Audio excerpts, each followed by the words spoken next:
कृपालु महाराज जी को हम गुरु माने, मगर मैंने सुना है कि गुरु दीक्षा जब देता है तब वो गुरु होता है। तो अपने मन से कैसे उनको गुरु मान सकते हैं और वो अपने को शिष्य के तरीके से अपने को स्वीकार करते हैं? ये मेरा क्वेश्चन था। दीक्षा से तात्पर्य है जब अंतःकरण हमारा तैयार हो जाता है, अंतःकरण शुद्ध हो जाता है, तब गुरु उसमें दिव्य प्रेम दान करता है। उससे पहले वास्तविक गुरु दीक्षा नहीं देता। श्री महाराज जी ने किसी को भी मंत्र दान नहीं किया, किसी को भी मंत्र का उन्होंने दीक्षा नहीं दी मंत्र के द्वारा।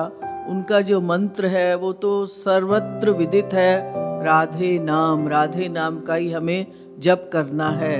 तो पहला स्टेप तो ये है कि साधक को साधना करके अपना बर्तन तैयार करना है, अपना अंतःकरण तैयार करना है।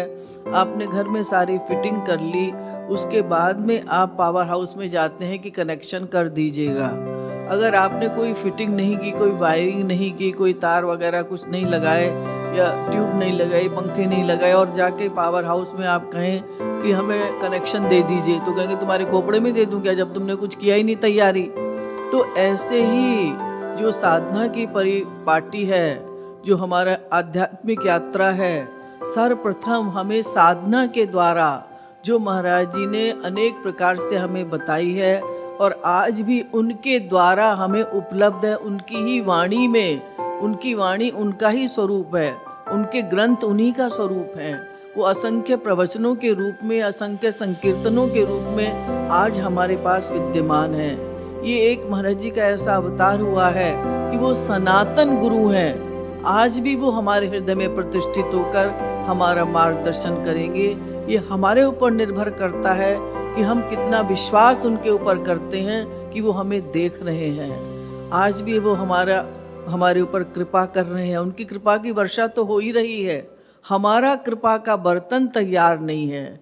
तो इसलिए हम ये सोचते हैं कि अरे हमें तो दीक्षा मिली नहीं, दीक्षा मिली नहीं।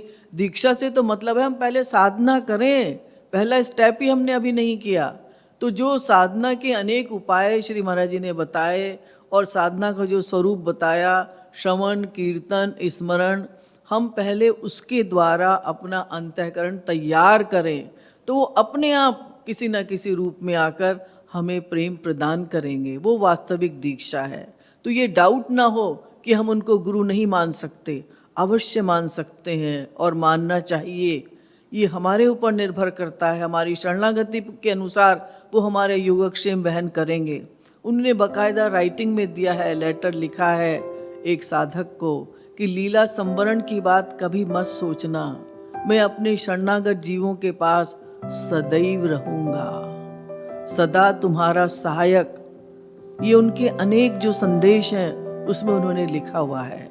हमें उनकी वाणी पर विश्वास नहीं होता, इसलिए ये प्रश्न भी होता है और ये डाउट भी होता है कि हम उनको गुरु माने या ना माने। कुछ दिन करके देख लो अभ्यास, साल 2 साल 4 साल, अपने आप समझ में आ जाएगा किस प्रकार से उनकी कृपा की वर्षा हो रही है और किस प्रकार से उनकी दिव्यता का अनुभव होगा।